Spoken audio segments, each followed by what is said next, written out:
The Spinners ruled the roost on the second day of the LV County Championship match between Worcestershire and Essex at New Road, a day in which 16 wickets fell, with Saeed Ajmal and Monty Panesar both having excellent days with the ball.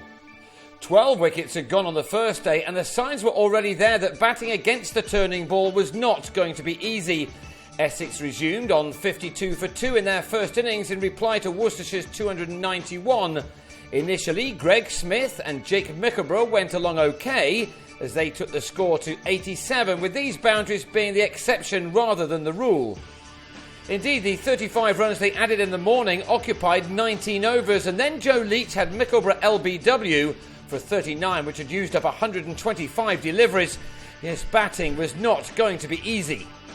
Leach struck again in his next over, although he had to thank Ben Cox behind the stumps for an outstanding leg side stumping, which sent Smith on his way for 31 at 96 for 4. Jesse Ryder was now in for his debut innings in the first-class game for Essex. He needed to use his experience from the international stage. He carried the total to 115 with Mark Patini, who was the next out for 11. Ajmal with his first wicket of the day and his third of the innings. Cox with the good work behind the stumps again. Any new batsman was going to find the Pakistani spinner a real handful. Ben Foakes was LBW to Ajmal for 1. The same score that James Foster managed before he fell in the same way to Jack Chantry, a dismissal that left Essex in some trouble on 146 for 7 and trailing by 145. The bounce was not making life any easier for the batsman.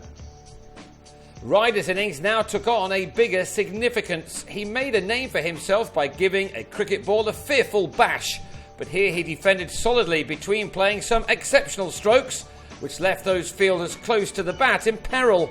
The Kiwi moved on to 45 out of his side's 164. He then would have been really disappointed with the way he got out, throwing the bat at this ball from Ajmal to be caught at point by Tom Fell. It gave Ajmal his first fifer of the season and the 31st of his career. He was involved in the next wicket as well, taking the catch which quickly saw the back of Oliver Newby. Charlie Morris with a wicket, his bowling overall deserved. With the last pair together, Essex were on 165 for 9, 126 runs adrift, and that was a lot on this surface. These sixes from Graham Napier then were of huge importance, not only for the runs they brought, but also for the slight shift in momentum. In spite of them, Morris still only went for 33 runs from his 18 overs.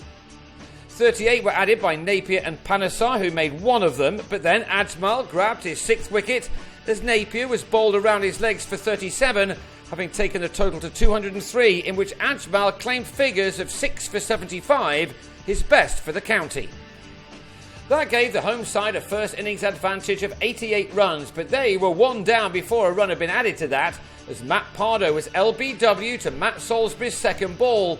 Salisbury is only playing because of the serious amount of injuries to the Essex attack.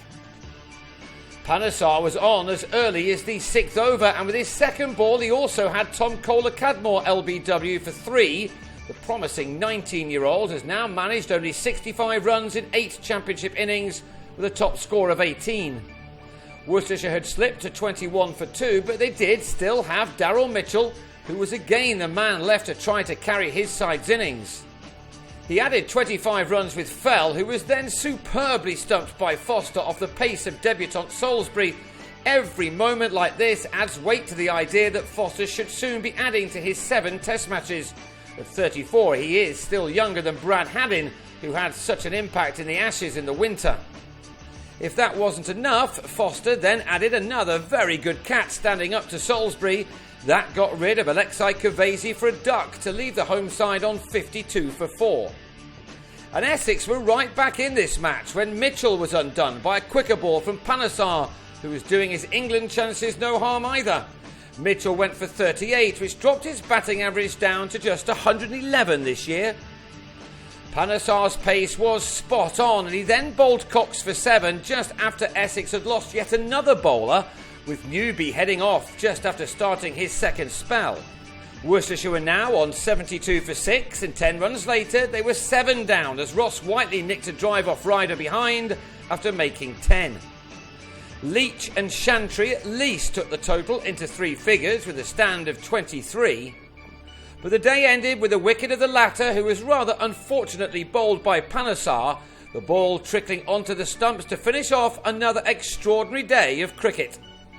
Panesar has figures of 4 for 18 from 14.2 overs, and he and Salisbury have bowled their side back into this match. Worcestershire will need to add more to their overnight 105 for 8 when play resumes on day 3. That gives them a lead currently of 193, which will not be easy to chase down if the first couple of days are anything to go by.